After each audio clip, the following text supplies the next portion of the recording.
ထိုင်းနိုင်ငံရဲ့ဖုံကြီးကျောင်းတစ်ကျောင်းမှာလူဒီ83လောင်းကိုတွေ့ရှိခဲ့တဲ့ဆိုတဲ့သတင်းတွေအများကြီးပဲတက်လာခဲ့ပါတယ်။အဲဒီဖုံကြီးကျောင်းရဲ့ဘေးနားမှာကလည်းဒီမိကျောင်းရဲ့အကောင်600လောက်ကိုမွေးထားတဲ့မိကျောင်းကန်ကြီးတစ်ကန်လည်းရှိပါတယ်။ဖျားဘူးတွေရဲ့အဆိုအရတော့ညဘက်ဆိုရင်ဒီမိကျောင်းကန်ကြီးတွေကနေဒီရုံရင်းဆန်ခတ်တဲ့အတန်တွေနောက်ဒီကြောင်းမက်ဖွယ်ရာအော်တန်တွေကိုကြားနေရတယ်ဆိုပြီးတော့မှလည်းပြောကြပါဒီလိုနဲ့ပဲထိုင်းနိုင်ငံရဲ့ရဲတပ်ဖွဲ့တွေကရှာရင်းနဲ့ပဲအမှတ်မထင်ပဲနဲ့တင်းချိုင်းတစ်ခုကိုသွားပြီးတော့မှတွေ့ခဲ့ပါအဲ့တော့ဒီလူတွေ83လောင်းရယ်နောက်ဒီထိုင်းဖုံးကြီးတွေရယ်ဒီဘေးနားကမိချောင်းကန်ရယ်ဒီ3ခုကိုပေါင်းပြီးတော့စဉ်းစားကြည့်လိုက်မယ်ဆိုရင်တကယ်ကိုမှတန်တရားဝင်စရာအကြောင်းအရာတွေအများကြီးပဲရှိလာခဲ့ပါတယ်ဆိုတော့ဒီဗီဒီယိုနဲ့ပတ်သက်ပြီးတော့ကျွန်တော်သိသလောက်ကိုပြန်ပြီးတော့ share ပေးခြင်းပါအခုဒီဖျားเจ้าကထိုင်းနိုင်ငံရဲ့အလယ်ပိုင်းဖိချစ်ပြည်နယ်ရဲ့အနောက်ဘက်မှာရှိပြီးတော့အကျယ်ဝန်းအားဖြင့်တော့စတိုယန်မီတာ16000ထိကိုမှရှိပါတယ်ဒီဖုံးเจ้าကဒီလူသူအရောက်ပေါက်နေတဲ့တော်ကြီးထဲမှာရှိတယ်ဆိုပေမဲ့လည်းဒီเจ้าရဲ့ဓမ္မကျင့်စဉ်တွေကြောင့်ကဘာတလွှားမှာနာမည်ကြီးပါတယ်ဒါကြောင့်မို့လို့လဲကိုးကွယ်တဲ့သူတွေကအယမ်းများပြီးတော့အလူရှင်တွေကလည်းအယမ်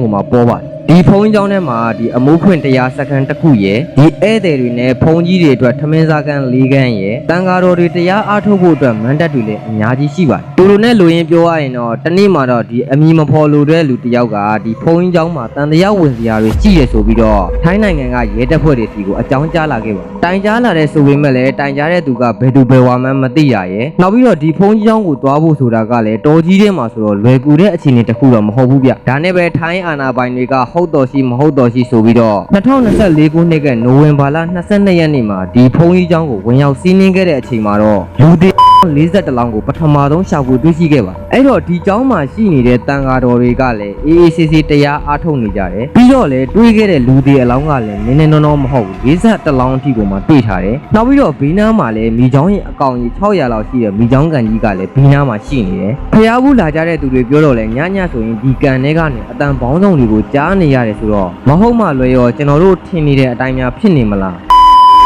းဆိုတဲ့တန်တရားဝင်စရာတွေအများကြီးရှိလာပြန်ပါတယ်ဒါပေမဲ့လည်းထိုင်းအာဏာပိုင်တွေကချက်ချင်းကြီးကောက်ချက်မချသေးဘဲနဲ့နောက်ထပ်လည်းရှီကောင်းရှီအောင်မလားဆိုတဲ့တန်တရားနဲ့ပဲဆက်ပြီးတော့ရှာလိုက်တာဒီနိုဝင်ဘာလ26ရက်နေ့မှာဒီဖီဂျစ်ပြည်နယ်ရဲ့တောင်ပိုင်းကဖုံးကျောင်းတစ်ကျောင်းမှာနောက်ထပ်လူ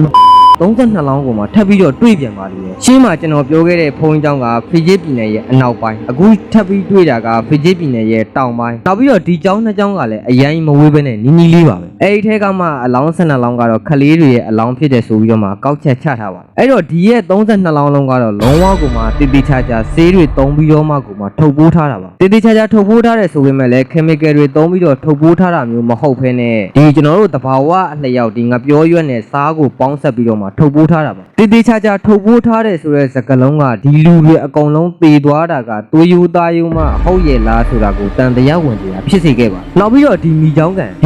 န်ထဲမှာဆိုရင်လည်းမိချောင်းရေကအကောင်ကြီး600လောက်ရှိပါဒီအကောင်ကြီး600လောက်ကိုကျွေးဖို့အစာကလည်းလုံလောက်ရှိဖို့ဆိုတာကအလူရှင်တွေနေ့တိုင်းရှိနေမှပဲအဆင်ပြေလိမ့်မယ်လို့တော့ကျွန်တော်ထင်တယ်နောက်ပြီးတော့ဒီဖုန်းကြီးကျောင်းကလည်းတကယ်ကိုမှတိတ်ဆိတ်ငြိမ်သက်ပြီးတော့တရားအားထုတ်ကြတဲ့ဆရာတော်တွေကြီးပဲနောက်ပြီးတော့ဒီလူတွေအလောင်းတွေကိုတေးသေးချာချာထုတ်ပိုးပြီးတော့တေးသေးချာချာသိမ်းရအောင်လေဒီအလောက်ကဒီဖုန်းကြီးကျောင်းနဲ့ဘလုံမကိုမှမအပ်ဆက်တဲ့အရာတစ်ခုဒီအလောင်းတွေကိုထုတ်ပိုးတော့လေဒီငှပြောရွက်နဲ့စားကိုသုံးပြီးတော့မှထုတ်ပိုးထားကြတယ်အဲ့တော့ငှပြောရွက်ဆိုတာကဒီကျွန်တော်တို့အသားငါးတွေကိုထုတ်ပိုးတဲ့အခါကျရင်တခြားသောပလတ်စတစ်တွေကိုသုံးတာတက်ဆာရင်ပို့ပြီးတော့မှတန်ရှင်းတဲ့အပြင်ကိုမှတိုးကွဲမှုဖြစ်စဉ်ကိုလည်းနှောင်နှေးစေတယ်တောက်ပြီးတော့စားကကျွန်တော်တို့ဒီပိုးမွားတွေတန်ရှင်းအောင်နှောက်အပုံနှံ့တွေထွက်တာတွေကိုတဘာဝနီးရတားဆီးပေးပါတယ်တချို့တွေဆိုရင်စားနဲ့တောင်မှသွားတိုက်တဲ့သူတွေရှိပါတယ်ဒါပေမဲ့လည်းတခြားသောယဉ်ကျေးမှုမှာဆိုရင်တော့စားကဒီနတ်ဆိုးတွေဒီမကောင်းတဲ့စွမ်းရည်တွေကိုဖယ်ရှားပေးရဆိုပြီးတော့မှလည်းယုံကြည်ကြတဲ့သူတွေလည်းရှိပါတယ်ဂျပန်နိုင်ငံရဲ့တချို့အိမ်တွေမှာဆိုရင်တော့ဒီတရေတစီတွေကိုတားဆီးဖို့အတွက်စားကွက်လေးတွေကိုခြာထားတာမျိုးတွေလည်းရှိပါတယ်ဒီလိုမျိုးတန်တရားတွေကြောင့်ပဲဒီထိုင်းရဲတပ်ဖွဲ့ကနေဘာကြောင့်အခုလိုမျိုးတွေဖြစ်ရတာလဲဆိုပြီးတော့ဒီအဖြစ်အပျက်နဲ့ပတ်သက်ပြီးတော့တာဝန်ရှိတယ်လို့ထင်ရတဲ့သူတွေကိုစာပြီးတော့စစ်ပါအဲ့တော့ဒီလူတွေကဘယ်သူတွေလဲဘာကြောင့်အခုလိုမျိုးတွေဖြစ်ရတာလဲပေါ့အဲ့ဒီလိုမျိုးမေးလိုက်တဲ့အချိန်မှာဒီဖုန်းကြီးကျောင်းဘက်ကနေတင်ပြချက်ကဘာလဲဆိုတော့အခုတည်သွားတဲ့သူတွေအကုန်လုံးကဒီသူတို့ရဲ့ခန္ဓာကိုယ်ကိုသူတို့မသေးခင်ကတည်းကလှူဒန်းထားကြတဲ့သူတွေဖြစ်ပြီးတော့အဲ့ဒီလှူဒန်းတဲ့သူတွေကြားထဲမှာတချို့တွေဆိုရင်ဒီဆွေမျိုးတော်ဆက်ကြတဲ့သူတွေလည်းပါတယ်လို့ပြောထားတယ်ဘာကြောင့်အဲ့ဒီလိုမျိုးတွေလုပ်ရတာလဲဆိုရင်ဒီတေခြင်းတရားဆိုတဲ့ဖြစ်ပျက်ကိုတတိပြုမှုဖို့အတွက်ဆိုပြီးတော့မှပြောထားတယ်အဲ့တော့တေခြင်းတရားဆိုတာကြီးကတော့လေအခုလိုမျိုးဆရာတော်တွေမပြောနဲ့ကျွန်တော်တို့လိုတာမန်လူတွေတောင်မှသိတယ်အသေးမဦးခင်ညံဦးရမယ်ဆိုတာကိုလည်းသိတယ်တရားတွေကိုလည်းကျင့်ကြံအားထုတ်တဲ့နယ်ဆိုတာကိုလည်းသိတယ်အခုလိုမျိုးလူသေးကောင်းအလောင်းကြီးကို ကိုရှေ့မှာချပြီးတော့မှဒီဖြစ်ပျက်ကိုရှုပြီးတော့မှတရားအားထုတ်မှမမြဲသောတည်ခြင်းတရားကိုတတိပြုမိမယ်ဆိုတာကြီးကတော့ဟုတ်တော့မဟုတ်သေးဘူးလို့ကျွန်တော်ထင်တယ်အဲ့ဒီလိုမျိုးတွေလုံးဝတရားရမယ်ဆိုရင်လည်းကျွန်တော်တို့လိုလူတွေဖို့မှာတော့တိတ်ပြီးအဆင်ပြေမယ်လို့တော့ကျွန်တော်တော့မထင်ဘူးပေါ့လေဆိုတော့နည်းနည်းတော့လွဲနေပြန်ပါအောင်အဲ့တော့လူတန်းသူတွေရဲ့မှတ်တမ်းမှတ်ရာတွေကရှိရလားဆိုတော့ရှိတဲ့ဟာတွေကလည်းရှိတယ်မရှိတဲ့ဟာကလည်းမရှိ